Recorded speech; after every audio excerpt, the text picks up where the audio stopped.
corners of the old library halls, where the dust is thick and the silence calls. Books tell stories of the things unseen, of foxes wild and spirits keen. Whispers in the stacks they creep, ghostly chills that steal your sleep. Paranormal truths no one believes, they linger here like autumn's leaves. Bibles open to verses dark, stories written to leave their mark. The wildlife outside hears the moans, silent foxes, the forest groans. The last of beasts you cannot tame,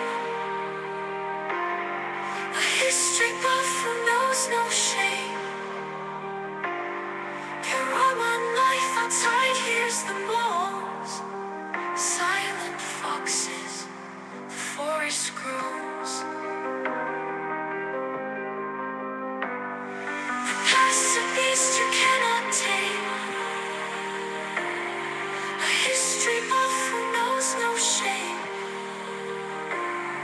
Paranormal tales in every spine, haunting truths across the line. Whispers in the stacks they creep,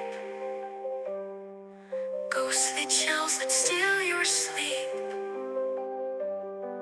Paranormal truths no one believes, they linger here like autumn's leaves. Spirits waltz through moonlit air, books fall down as if to dare. Foxes howl in the wooded shade, they guard the truths that time forbade.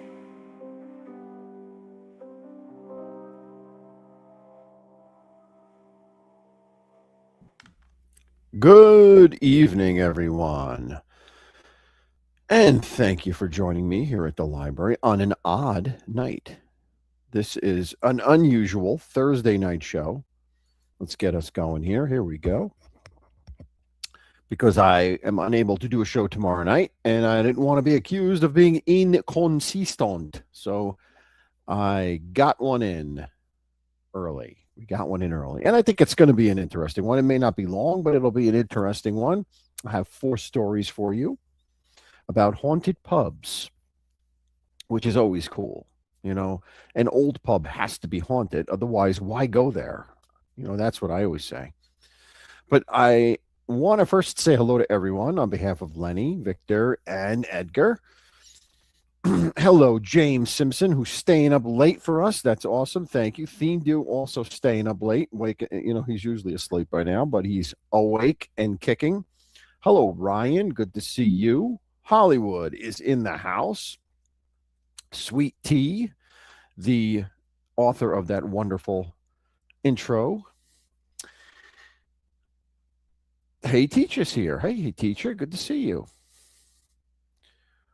Noel is here. Stiggs is here. Who else is here? Emmanuel Spatato is here. Donna's doing it, is stopping by to say hi. Tammy Thompson is here. Zelda is here. Paulie Donuts. Paulie Donuts is always here. Paulie Donuts is one of the main supporters of this channel, and I can't thank him enough for all the support he's given us. But all you guys are supporters as well. Just being here is a great support to me, so I appreciate that. So like I said, 4 stories. I mean, I think that's what I've been kind of centering in on lately, 4 stories in an episode. So we'll see how it goes. And then we'll see if we do a couple of paranormal things. I don't know if I feel like doing it tonight, but we'll see. We can do it. Maybe I'll do them quickly. We'll see. But let's talk about some haunted pubs. Now, tonight's journey is going to take us to Ireland, back to the U.S., to Milwaukee, Wisconsin, then back across the pond to Great Britain for two very, very old pubs. And you want to hang around for those stories. Those two stories are the best, in my opinion. There's some wild stories there. So let's get started slowly and less crazy, and then we'll get to the better stories, as we always do. That's always my goal. All right. Emmanuel, I used to roast Stay Puff marshmallows by the fire in camp. Wankonda. Wankonda. Dan Aykroyd. All right. Now, let's see. Okay, our first place is in Ireland. Now, Ireland has a lot of old world stuff there, a lot older than anything in the United States. But anyway, this place is not that old, but it's interesting. Now, the place in question is called John Kavanagh's, or it's nicknamed Gravedigger's Pub. Now, let me show you what it looks like. It is pretty cool, because the background to this is the reason it's called Gravedigger's Pub is because it's adjacent to a cemetery in Dublin. So gravediggers hung out there, right? And it was built in 1833, so it's pretty darn old. It would be very old in the United States. Maybe it's just not so old for Ireland, but it's pretty old. 1833. So let's take a look at Kavanagh's, if we can. Here's what she looks like. Looks like it's right out of The Quiet Man. If you've seen The Quiet Man, in the pub in The Quiet Man, it looks just like that. Those old world, small town looking European pubs, Ireland and England. It's pretty cool. This is the outside of what it looks like. And the back of it, you're looking at the front. The back of it is the cemetery. Now, the cemetery in the back is called, what is it called? Glasnevin Cemetery. Glasnevin County Cemetery. Now, the significance of that cemetery is it was one of the first cemeteries in Ireland that allowed both Protestants and Catholics to be buried in the same graveyard. So it was an attempt to reconcile the differences between the Protestants and the Catholics. And the cemetery was founded around the same time as this was built. So it was around the same time. So the cemetery is built and this pub is built around the same time, 1833 time. So it's early in the old Irish struggle between Catholic and Protestant. All right. So that's what it looks like. Pretty cool looking, if you ask me. Now, let me show you what it looks like real quick in the inside, because I think that's important too, to see what it looks like inside.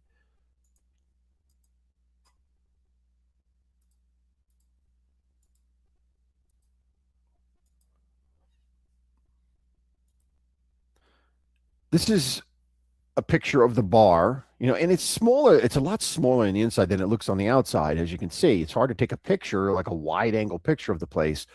So this is the bar, and you can see it's very old, very, very old and rustic looking. That old copper piping, and where the Guinness is pumped in, and it's famous for the Guinness. Their Guinness is said to be perfectly served. It's always creamy and frosty, and people go there specifically for a pint of Guinness. So it's a traditional Irish pub in Ireland that's quite old, 1833. Hello, Nick. Good to see you. And Delilah is here. Hello, guys. How are we doing? All right. So what is the significance of Kavanagh's or Gravediggers Pub? Well, the interesting thing about the whole gravedigger part is that in the back of the pub, there was a hole in the wall where grave diggers on duty who were working in the cemetery would come up and knock on it, and a pint of Guinness would be put out through the wall so that they could have their breaks. So it was, they didn't even have to come into the pub. They could stay outside while they're working in the cemetery and have their pint of Guinness directly from Kavanaugh's. So that also lended to the whole gravedigger concept. So it's a kind of cool history there behind it. It doesn't really have anything to do with ghosts or spirits, but other than the spirit you drink. But it was pretty cool. And the pub was gifted to John Kavanaugh in 1833 when he married Suzanne O'Neill. Suzanne O'Neill's father owned the land there and gifted it, built it for them as a wedding gift. So, or their dowry. So it was kind of a traditional Irish wedding gift from the parents of the bride to the Kavanaugh family, and the Kavanaugh family still owns it to this day. So you're talking about almost 200 years of a family owning an institution. And that Kavanaugh family, that original Kavanaugh that owned it, had 25 children. So it's a huge family, and probably why it survived so long, because there's so many people involved in the family to keep it going. Hello, Bill C. Good to see you.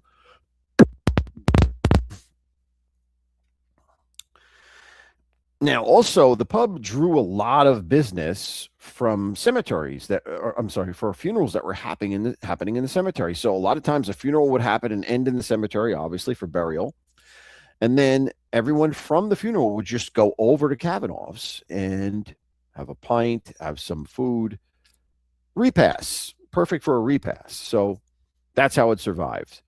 So when do we hear about the ghostly activity, though? That's really the question. Really, the ghostly activity starts in the 70s, the 1970s. So it's quite a while without reports of ghosts or spirits.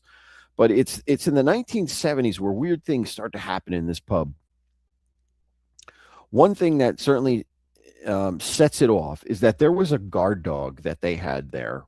And this guard dog was a nasty creature. He was mean. He didn't like people. They had to keep him tied up. You know, he was a guard dog, obviously, right? But they had to keep him tied up and away from everything. And one night in the 70s, when the owner is closing up for the night, he lets the dog loose off of his leash. As he goes out the back to tend to some things, he lets the dog go in. Now he notices that the dog suddenly stops and starts growling viciously, and but will not go forward, And he's never seen the dog do this before. In fact, the dog actually ends up backing up and whimpering away. And this was a dog that wouldn't back down for anything. So, and as this is happening, the owner goes in and feels a tremendous sense of dread over him, as if there was something very supernatural happening in there that scared the dog, and he felt it himself. So that's the first instance of what happens in terms of paranormal activity. Now, what triggered that? No one really knows. No one even has a theory as to why that happened. But since that time, a lot of activity has occurred. Now, one common ghost that is seen here is a young girl with brown curly hair. Now, you can stay in Kavanaugh's pub too. They have a few rooms in which you can stay there. And people who are staying there will wake up in the middle of the night to see a little girl with brown curly hair standing at the end of their bed, and startles them. And as they get up in a shock, the girl disappears in midair. So a little girl, no one knows where she came from, why she's there, but there is that little girl with curly hair, kind of like a Shirley Temple type of hairdo look.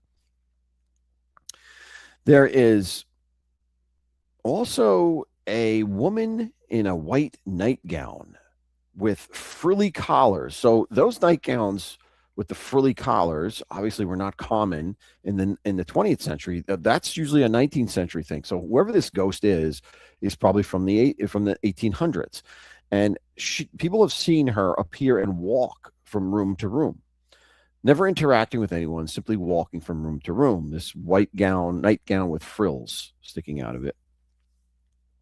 But the most common ghost that's seen in Gravedigger's Pub is an old man in a tweed jacket.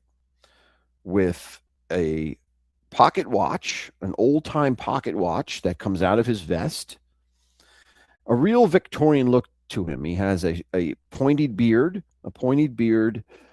sometimes with a hat on, sometimes without a hat on, but he's always seated at the end of the bar nursing a pint of Guinness. Now, this has happened so many times that people go there and look for this ghost because it's said that if you leave a pint out for him, that pint will disappear. It'll by the end of the night, it'll be gone. Not the glass, but the beer will be gone as if the ghost drank the beer. So everyone's looking to see if that happens.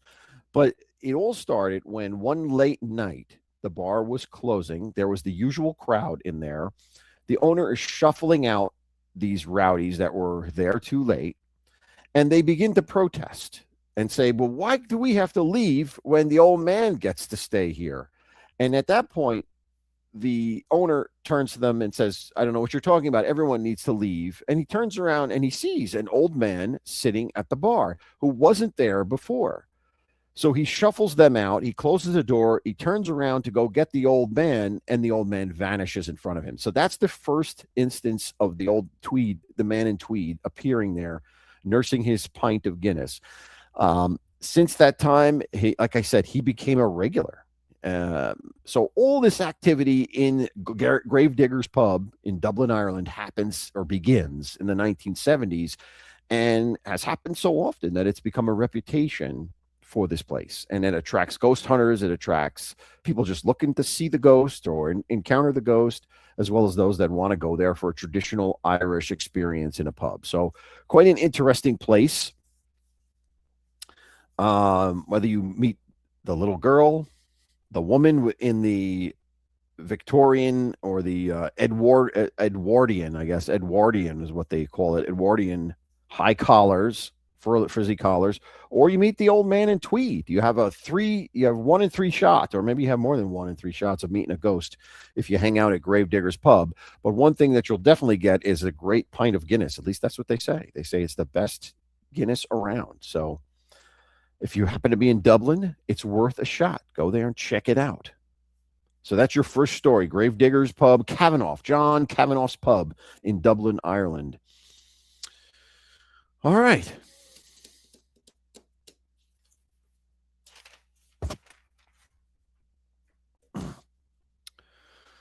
Hello, Gerard. Gerard came in. Good to see you. Hello, Gina. Gina is hanging out. All right. Did I miss anyone? I hope not. I hope I did not miss anyone. All right. Spataro, Emmanuel Spataro. I didn't miss you, did I? Maybe I did. But you've been here a while, so. All right. All right, let's go back to the United States. Let's come on back to the United States till the Midwest of Milwaukee, Wisconsin. And we're going to talk about a place called Shaker's Cigar Bar or Shaker's Pub. When it was originally created, it was Shaker's Cigar Bar, but now it's Shaker's Pub. So let me show you what this looks like. Now, this was built in the I have an exact date, 1894. Shaker's Pub was built in 1894. Let's see here.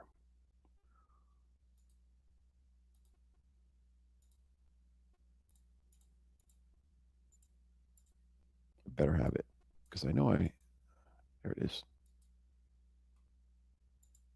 There you have it.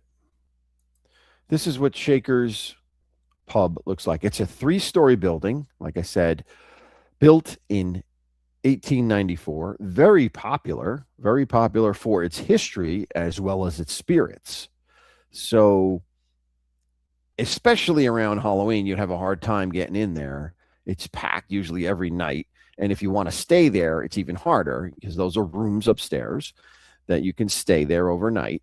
But it's really a paranormal hotspot that people love to be around. Now, let's talk about it. Let's talk about what this is all about. What are we talking about here? Hold on. Before I do that, hold on a second. Let me show you what the inside looks like.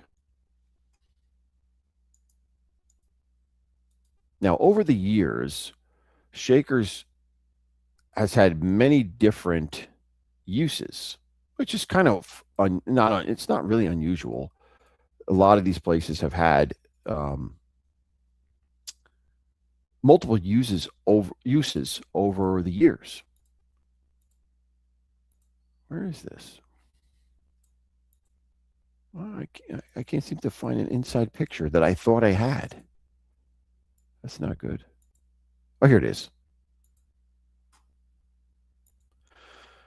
So as you can see, it is a classic bar, a classic pub or bar looking motif in the inside. With look at that ceiling. I mean, how many buildings did I grow up with in Belleville? Those older buildings that had that type of ceiling, and and this actually reminds me of McGovern's McGovern's pub in Newark. Looks similar to this. So common late 1800s type of architecture and decor for above or a pub or a tavern. So cool place. I would love to check it out and just hang out there. Maybe have a hamburger, or which they're almost famous for their hamburgers. Hello, no, I said hello to Noel before. Hello to Shannon. Good to see you, Shannon. Thanks for stopping in. All right. So there you have it. That's what it looks like. So what's the big shaker? What's the big shake about Shakers? Well, Shakers, like I said, was built in 1894. It was originally part of the Schlitz Brewery, Schlitz Brewery and soda bottling. Now, the eerie part begins when it's built where it's built. It's built on land that was, at one time, a Native American Indian burial ground. So when that happens, you're looking for trouble, right? You can't be surprised if you're getting spiritual activity if you build on an American Indian burial ground, all right? So that's number one. That's going to cause some problems here, I would think. Now, in the 1920s, this place becomes a speakeasy like so many others, right? It's a cigar bar, but it's also a hidden speakeasy. And in fact, this speakeasy is owned by none other than Al Capone and his brother Frank Capone. So it's a very famous place, and organized crime owns it at the height of their power.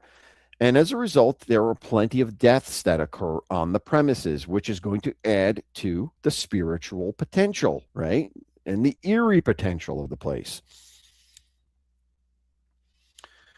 Now, the top two floors were actually a brothel until 1945. So you had prostitutes doing their business, ladies of the evening doing their business for up until 1945. That's kind of late to have a legalized brothel, or a brothel that's allowed. It wasn't legalized, but it was just kind of look the other way type of thing. And, it existed that long. Now, what goes on in this place? Well, here are some of the things that happen in Shakers. Moving objects around on the top floor all the time. Disembodied voices of women in the bathrooms. And one of the bathroom stalls is notorious for opening and closing on its own when no one's around.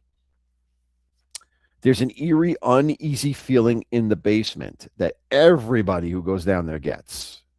It's said that no one doesn't get this feeling, which is not surprising when you hear what went on in the basement. There's also women getting their hair pulled in the basement, too. So that's a very hotbed of activity, the basement.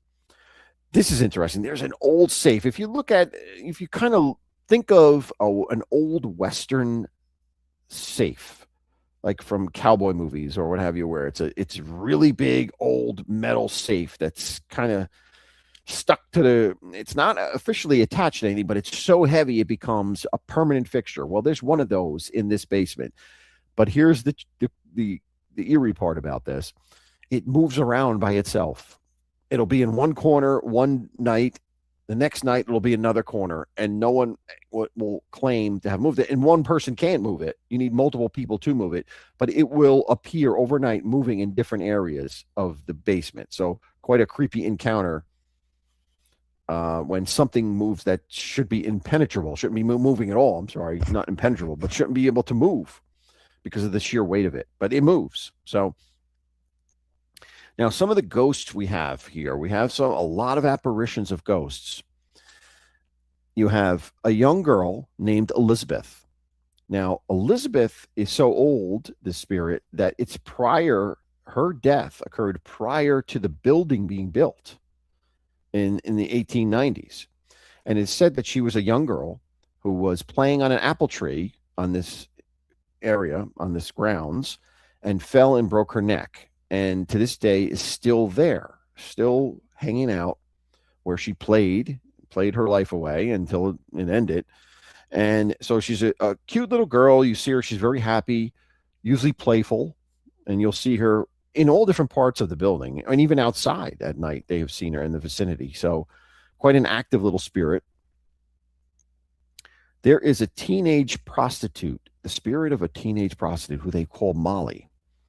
And it is said that she was murdered by a jealous customer. So someone who would come to her services and I guess took it a little too seriously and thought of her as his and murdered her when she would not commit and just service him. So she unfortunately perished on the third floor, and that's where they'll see her. That's where you see her spirit. There is also the spirit of an old, kind of jolly looking bartender who will appear behind the bar at times. And it's said that he was murdered because he was skimming off the top. And the Capones did not found out about it and took care of business. But his spirit is still there. There's also a phantom gambling game that will occur in certain nights where a table will you'll suddenly see a bunch of spirits sitting around a table as if they were gambling. And then it'll vanish before your very eyes. So it's kind of like a flash in time, a flash of something that happened in the past that appears. They're putting down cards, playing a game, and then they vanish. And then there's a woman in a white dress who's upstairs in the upstairs bar area. So a lot of spiritual activity. Now, the basement. Now, here's why there's a lot of activity in the basement. When they were refurbishing this place in the year 2001, they brought in sonic equipment to penetrate the deep foundation there. It's a very thick, old foundation. And what they picked up on their sonic devices were the remains of bodies in the basement underneath in the concrete. And in fact, that they were dated to be so old that they were at least 70 years old at the time. So basically into going back to Prohibition. If this took place in 2001, it goes back to Prohibition when these bodies were placed there or died, I guess. And there's two skeletons that are seen together in one corner. They were detected huddled together in one corner. No one knows who they are or why they're there, but they were not disturbed because they were so old that the town government said, no, we're not going to disturb them. We're going to leave them there. But there is in that basement where they were found or where they are, I guess, there's a marker, a model of two skeletons that mark the resting place of these poor people, whatever happened to them. And then there were also charred remains, like charred bones remains found on the upper floor in the wall. And it is said that these are the remains of Molly, the spirit I spoke about, the prostitute, because in other words, when she was killed, they tried to cover it up. They didn't want the attention, and they burned her body, and the ashes and remains was skeletal and bone fragments remained were buried in the wall upstairs. So you can understand why she would be attached to this area of the building. So a lot of creepy stuff going on in this particular bar, a lot of real life stuff that turn into paranormal activity. So really, really creepy stuff. about murders that took place in Shaker's Pub in Milwaukee, Wisconsin, formerly owned by the Capones. So there you have it. All right.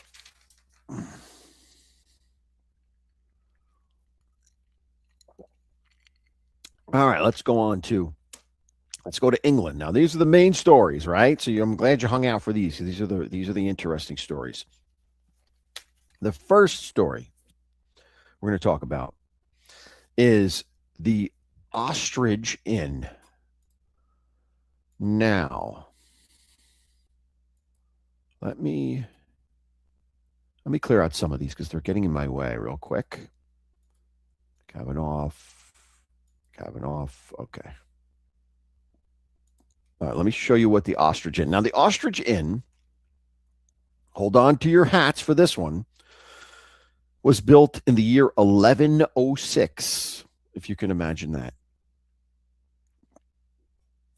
So there's remnants of that building. I mean, it's been built on and off over the years, but there were parts of that building, parts of the Ostrich Inn, that were built originally in 1106. Now, that's mind-boggling to me. It really is mind-boggling. It's more than 1,000 years old. Think about it. Almost 1,000 years old, I should say. Almost 1,000 years old. So just mind-boggling that there could be a building like that. All right, hold on. Here we go. Let's see. It's just around the time of Robin Hood. You know, that it's that time period when it was originally built. The King John and Richard the Lionheart, all those, that particular time in the midst of the Crusades, that's when this was originally a site of a tavern. Now, it wasn't called the Ostrich Inn, and we'll get to that, but that's what it's based on. All right. Let's see here. Where we go? Here we go.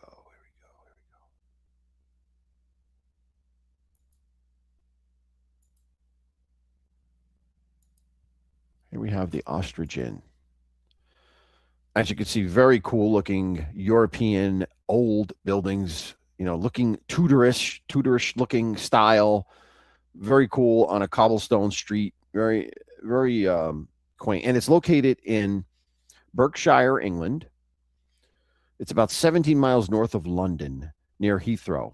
So a great place. A fascinating historical place. Hello, Kelly. Thanks for coming in. Appreciate it. Now, some of the interesting historical things that went on here. Well, first off, it is said that King John stayed here when he was en route to sign the Magna Carta in the year 1215. So the King of England at the time, King John, stayed here en route to do a historical thing, you know, a foundational document of England's laws, you know, and basically the basis of our system of law too. So a very, very significant thing that happened nearby, and King John stayed there. King Henry the First is said to have stayed here too. So you're talking about really, really ancient, ancient times. Now, it is believed that at the time, though, this place was named the Oyster Inn, but over time it got twisted and into the Ostrich Inn, because at the time people in England had no idea what an ostrich was in the year 1100. They had no idea what the bird is or what it looked like, so no one would call it the Ostrich Inn. But things, people, names of things change over time as a society changes with it. Now, another famous person that stayed here is an individual by the name of Dick Turpin. Now, Dick Turpin was a famous English highwayman. In other words, a burglar, a horse thief, a poacher, and a killer, and just a bad dude that would patrol and terrorize the highways of England in the early 1700s. So he lived from 1705 to 1739, and it is said that he stayed here when the king's men came for him. He jumped out the window and escaped and ran into the woods, was later caught, and eventually was hanged. So, you had a very famous and bad guy that stayed here and was eventually put to death. So that you have that. Now, here is the creepiest part of this entire thing. Now, sometime in the 1600s, the mid 1600s, this place was owned by a couple by the name of, and I'll stop sharing that, a couple by the name of John Jarman and his wife. I don't know what his wife's name was, but they were the Jarmans. They owned this particular building and treated it as an inn for wayward travelers. However, if you were one of these wayward travelers and you had some money, or you at least looked like you had some money, you were in significant danger because these sinister, evil people were basically serial killers for the purpose of gaining wealth. So, too many of a wealthy traveler would stay a night at the Ostrich Inn and never be seen from again. And how they did this was just disturbing to me. So if they find a mark and they invite him in, they get him to stay, they immediately begin plying him with ale, free ale. Thank you for staying here. We're going to, all the ale you want to drink is on us. And of course, this poor traveler would partake in this to the point that he gets ossified from all the ale he's drinking. They then show him to a specific room that they have designed. And in this specific room, there is a trap door in that room where when the individual lays on the bed collapses inward, and the trap door opens, the bed collapses down, and the person falls into a huge vat of boiling water where he dies. Obviously, he boiled to death. And then they take his remains and they take him out and throw him into a local brook or stream that's not far from the Ostrich Inn. And of course, they keep all his wealth and what have you, and he's never seen from again. And this went on for quite a while until there was one individual who stayed there by the name of Thomas Cole. And Thomas Cole at the time was a very famous clother, so people knew who he was. He was a designer of clothes, a purveyor of clothes. Everyone knew him. He was a very famous guy. So he stays there, and the Jarmen do their thing. They kill him. They take his life. But here's what went wrong. Before they could secure his horse breaks free and starts wandering around the town. Now, the town folks, knowing that Thomas Cole was staying in the area, they didn't know he was at the Ostrich Inn yet, but they knew that he was in the area because he had traveled through the town. And they see his horse and they get to worrying, maybe an accident happened. Maybe his horse threw him. Maybe he's injured. We have to look for him. So they create a search party. And they do this. They start looking around for him and scouring the countryside for Thomas Cole. Well, in the course of this, they come across an individual who said, "Oh, I know where he was. He was staying at the Ostrich Inn." So they make their way to the Ostrich Inn and they question the Jarmans. Now, at first, the Jarmans deny everything until such time as they're searching this inn, they find a will that the Jarmans had prepared, which they made Cole sign when he was drunk, that willed them all of his wealth. So at this point, they figure there's enough proof here. We're not talking about modern society here. In the 1600s, this was more than enough proof. They're both arrested and brought to London for trial. They admit to killing 60 people in this building over the time at which they own them. So it's a horrifying story. And they were, of course, are both executed for their crimes. But because of that, there's a general negative energy from all these deaths that occurred in this building over such a long period of time.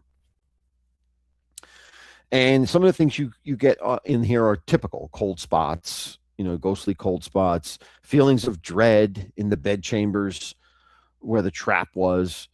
Um, there is a spirit of a woman in a Victorian dress and a little girl, and they seem to be together all the time, wandering about here and there. And a lot of people get touched by invisible hands while they're in the area. They're in the pub area or they're staying in the rooms. So it's a hotbed of that type of activity based on all of this negative things that happened, all the negative things that happened here over the time. But a fascinating story of just horrible things that occurred in these buildings. Now, the place was originally called the Hospice Inn. That was even before it was the Oyster Inn. But like I said, over time, it's morphed into the Ostrich Inn, and that's what it's called today. And it's rich with all of this history, this horrible tale, but it's rich with um, over almost 1,000 years of history in this little building. So the Ostrich Inn in Berkshire, 17 miles north of London. All right, that was number 3.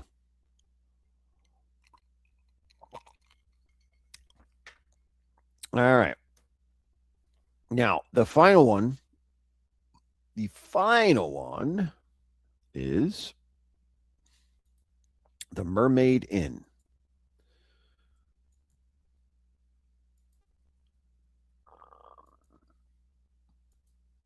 Where's my Mermaid Inn? Oh, no. Hold on. Yeah, I had it set up, but I just lost it. Hold on.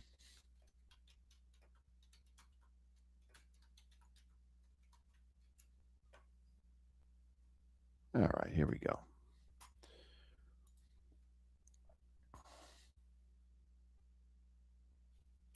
All right, hold your horses. Here we go.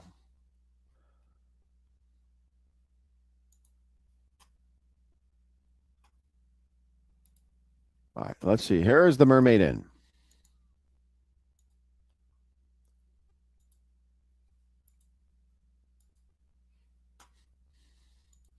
Here's what your Mermaid Inn looks like. As you can see, it's an old Tudor building. Pretty big building. It's about 600 years old. It was built in 1420 by in Rye, East Sussex. So it's in southern England, near the coast, and because of that, it was a hub over the years for privateers, pirates, smugglers that would frequent this place.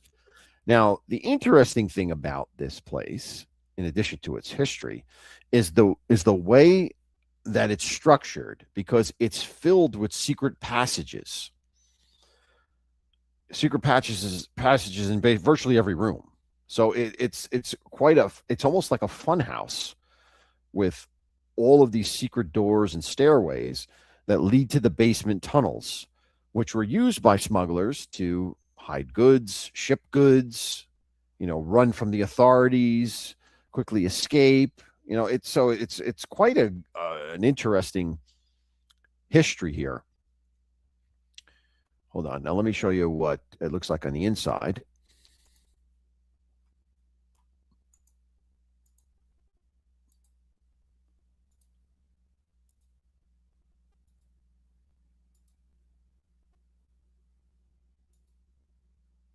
This is pretty cool.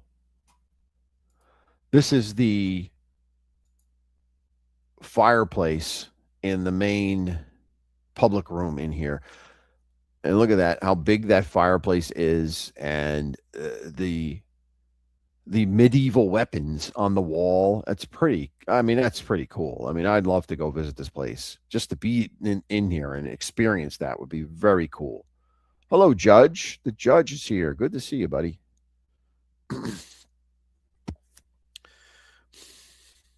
All right. So what else can I tell you about this? Well, the privateers and smugglers, who frequent this location, also some of them died here, and because of that, some of them ended up haunting here beyond their days. Now, it currently operates as a hotel, so if you are ever in the area, you can obviously stay there and see if you experience any unusual things. But it's I'm going to give you some of these because there's a lot of spirits here, a lot of spirits here. So I'm going to give you them, you know, by room because there's different ones in each room. But also, this is another thing that happened. A lot of times in the 1500s, when there was conflict between Protestants and the Reformation and against Catholics. So a lot of the Catholic priests from Europe would, have to flee because they were being driven out. And a lot of Catholic priests would end up here. They would end up here as they transitioned from one place to another. So, uh, it was a haven for them as well. Like it was haven for the smugglers. It was also a haven for Catholic priests who were running from being persecuted in the Reformation. It's also the home or the historical home for what they call the Hawkhurst Gang. And now the Hawkhurst Gang was a notorious band of smugglers who had about 600 members at its height. So this was a major organization in the 1500s and 1600s. And so the Hawkhurst Gang made this place basically their base of operation, and used the secret passages most often for whatever they're doing. Now, here's some of the things that you see in general when you're here. You hear footsteps and hear disembodied voices at any random time, anywhere. It could happen. There's an armed man in period clothing, meaning medieval clothing, that will appear primarily in that room where the fireplace is. There's a woman in Elizabethan dress that will wander about and you'd see her.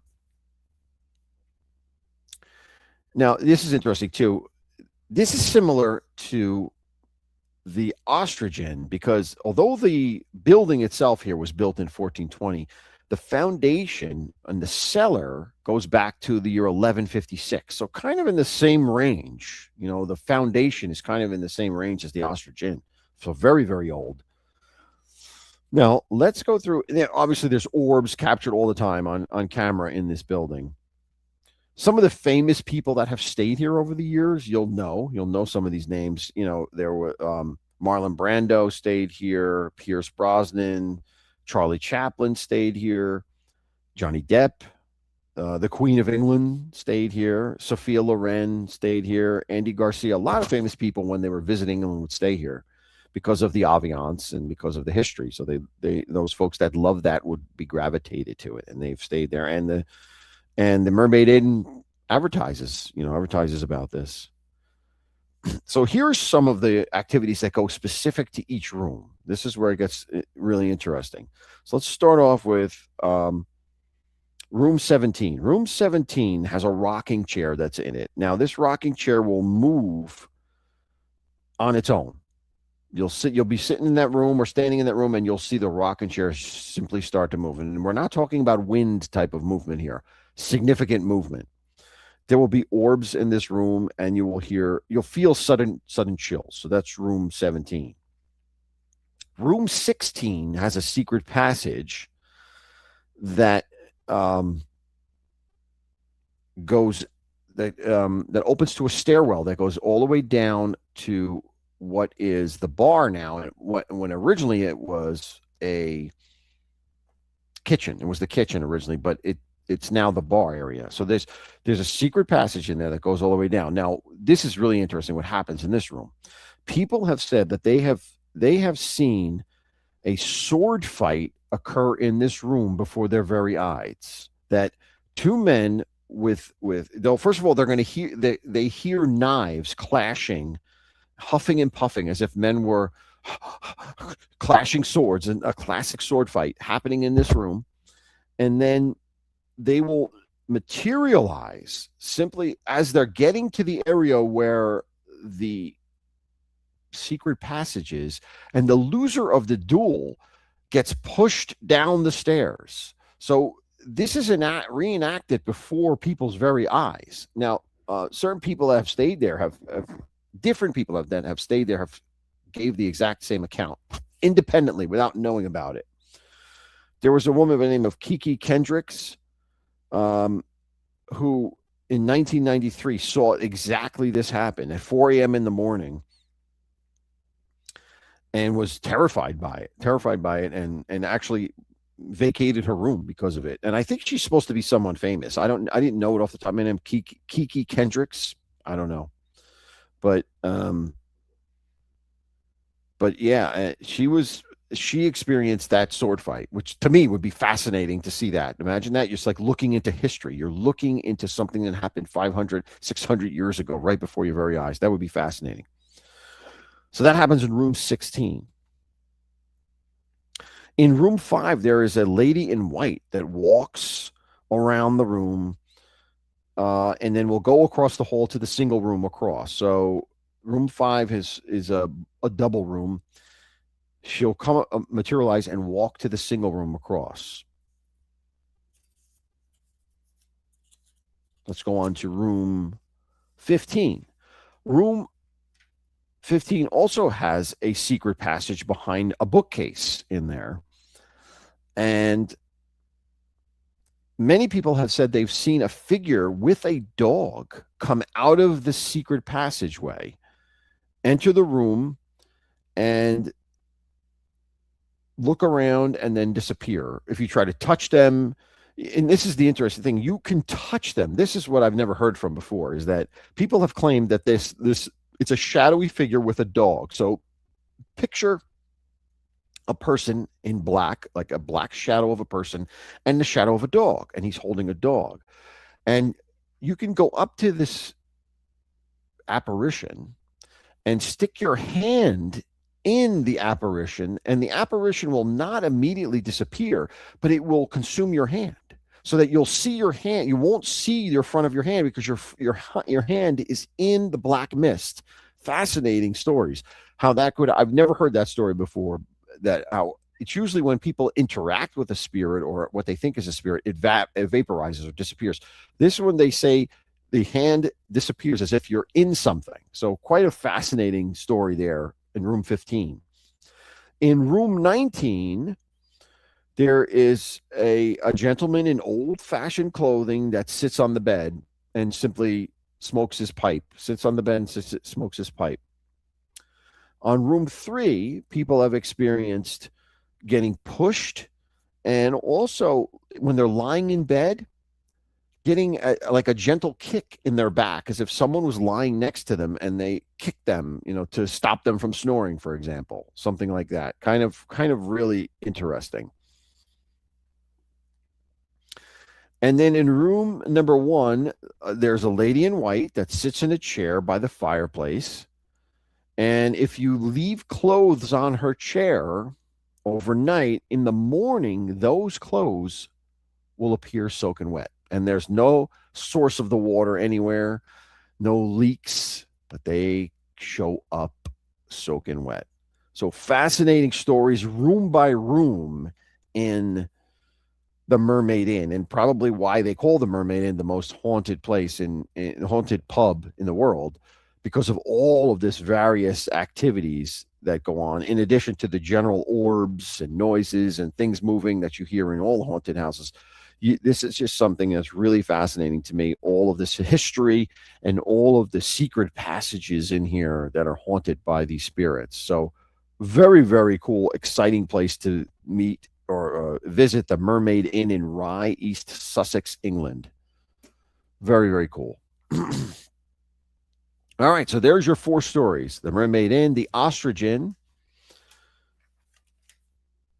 the Shaker's Pub in Milwaukee, Wisconsin, and then Kavanagh's Gravedigger Pub in Ireland. 4 of the most haunted pubs in the world. Right there for you.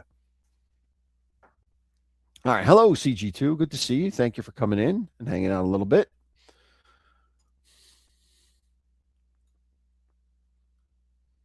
Anyone else come in that I did not see? I want to make sure I say hello to them if they're here. Angelique, how are you doing, Angelique? Thank you for coming in, Angelique. I know I start talking about the stories and I get enthralled and I forget about it. I forget about checking the chat so much. So I apologize for that, but you are always welcome and have my gratitude for hanging out with me. All right. There you have it. Your 4 stories. Now, I have a couple of paranormal things to look at. Why not? Let's look at them, right? I don't know. I haven't seen Todd Father or Osada around, so I doubt that they're here. So what I will do is, well, just in case they're lurking, I'll put a thing in the chat just in case they're lurking, and I will go ahead.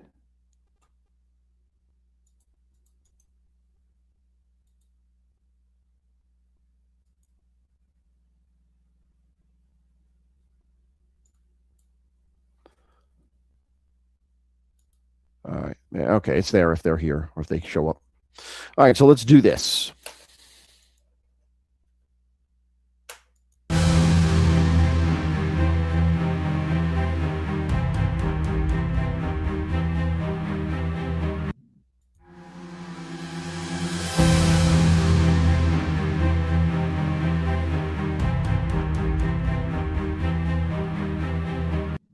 All righty.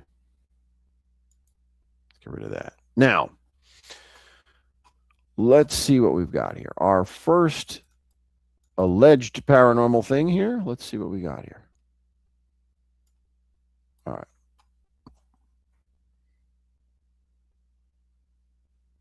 Why is it looking like this, though? I don't like this. Okay, here we go. All right. Now, we've looked at these type of things before. A picture that's taken and there's a mystery head in it, or there's a mystery hand in it, or there's a mystery something or other that can't be explained. Well, I got another one of those. This one's from the late 1970s, early 80s time period. But take a look at this and let me know what you think.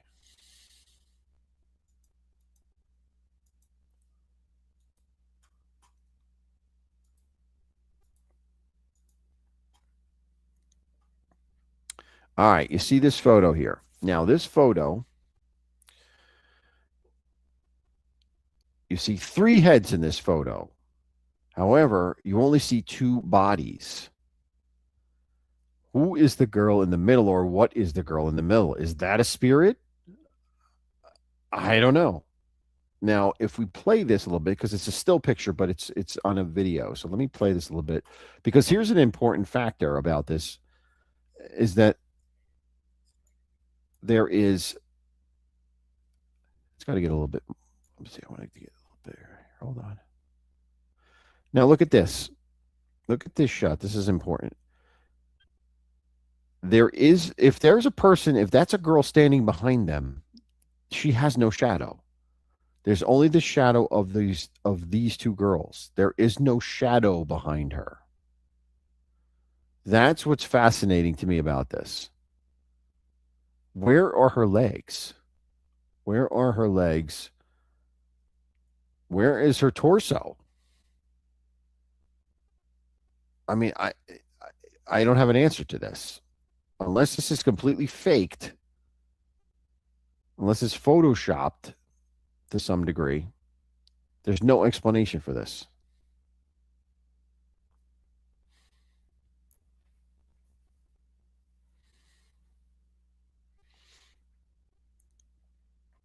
And as you can see, it's an old picture. It's not a digital picture. It's an old analog picture. So unless that was photoshopped, I guess, I don't even know how you would do that type of thing. But it's there. And there's no shadow. There's no shadow. So this is convincing to me. This one is convincing to me. I don't know. I don't have an answer to this. You know, I don't have an explanation. If anyone has an explanation, please let me know. Because I don't have one. And as you saw, it's not even it's in one of those older photos that's, thick. They used to come on cards like that. You could hold it like that. I don't know if you can. I don't know how you'd Photoshop something like that. That's difficult. That's going to be difficult. So it's this one's got me stumped. This one's definitely got me stumped. It's creepy. All right. So that was one.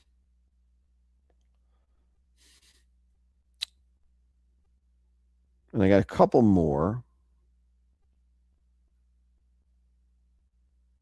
All right.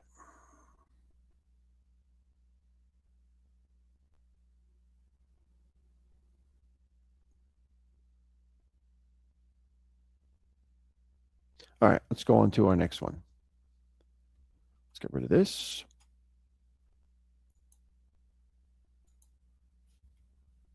All right.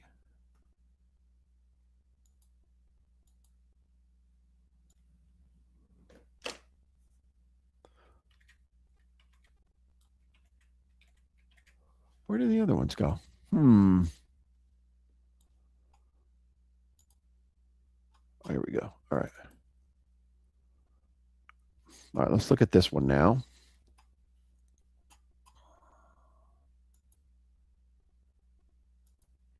Spataro, if you can find someone with telekinesis that's willing to come on and demonstrate it, I will gladly have them on and speak to them.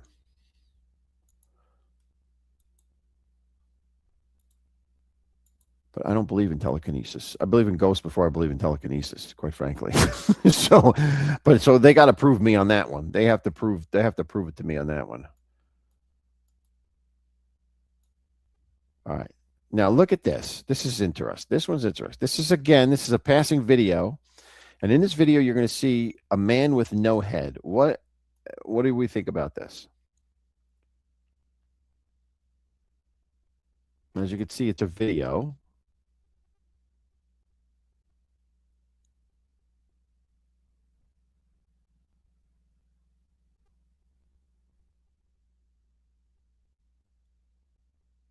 It's on the top of a mountain.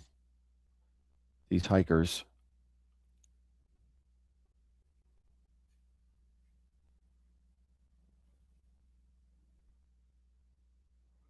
Now, as you can see, the person's feet are facing forward. So it's not like it's his back and he's maybe ducking his head forward. That's not it. But here's what I think. I think this is a hoax. I think this is like a scarecrow or something like that because it doesn't move. The body does not move at all. So my guess is that this is some type of hoax. It's like a fake. It's not a real person. And as you can see, no one's interacting with them. It's just standing there in the fog. So I just thought it was interesting. You know, if this appears in your video, there's a man with no head. It's kind of interesting.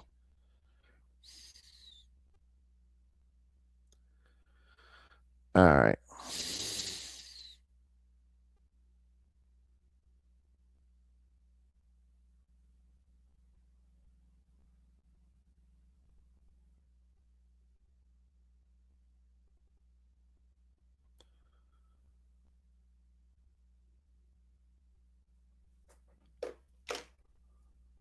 All right.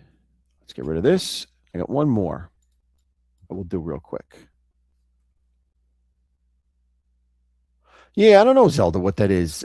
I don't know what that is. I think it's just probably something put there to try to make it look realistic, try to make it look like it's a person holding something.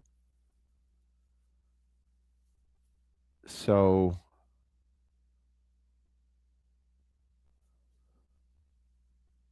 I don't know. Yeah, I don't know. Yeah, I don't believe so either, Emmanuel. I don't believe in telekinesis at all. I mean, I'm look. We debunk ghost videos here, but I'm always open to it. I'm always open to it. So I'm open to telekinesis as well. If you can prove it, let the person prove it.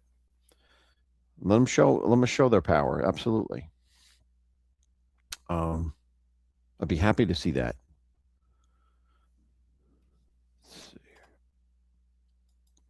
All right. One more, one more, one more. If I can find it. There we go. All right. This is just a picture, this one, I believe. Yeah. Now, this is a picture of.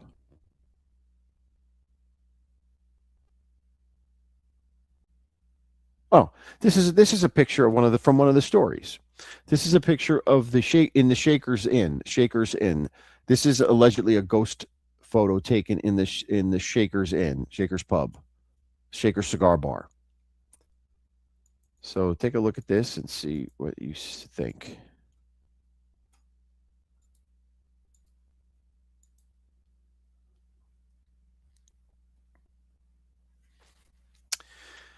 Now, alleged to be a ghost, but my thinking is that it's simply a blurred person moving on off of the chair who's wearing some type of clothing with purple on it, because you could see below. You could see a darkness here as if there were legs.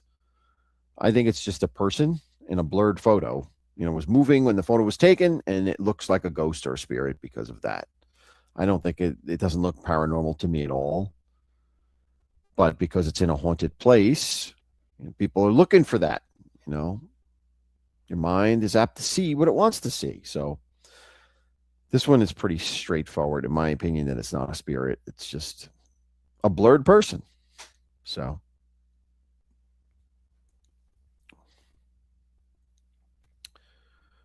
and I think that's it. That's all I got for this evening. So I hope you enjoyed it. Hope you enjoyed my stories. I thought they were kind of cool. 4 stories of haunted pubs. Very cool. And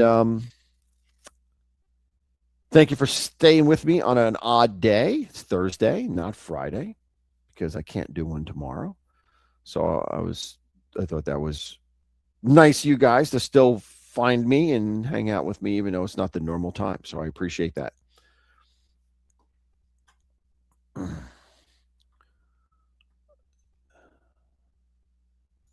Thank you, guys. Thank you, Bill. Thank you, Gina. Appreciate it. CG2. Thank you very much.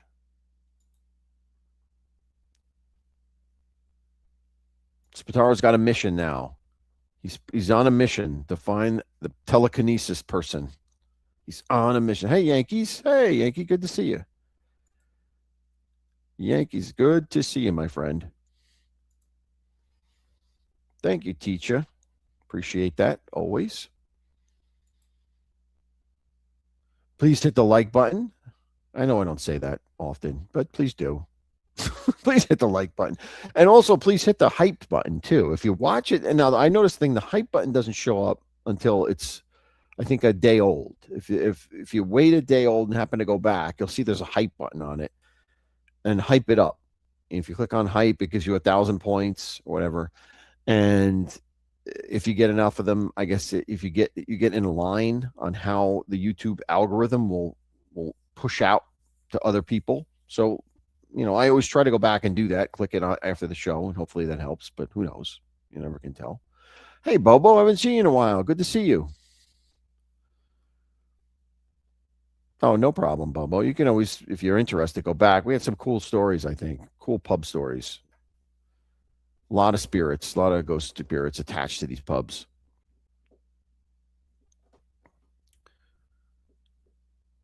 Spataro's going to put an ad in the New York Post for telekinesis. Bill, see, I don't think the hype button will show up until the show's a day old. If you go back to the show after 24 hours, it'll be an option there. You'll see it. Hype this show, and then you can just click on it, and it'll give the show 1,000 points. And I don't know what's a good amount. I mean, but anything would help, I guess, because most shows are not hyped at all. So I think it would be it'll help push it out with the algorithm.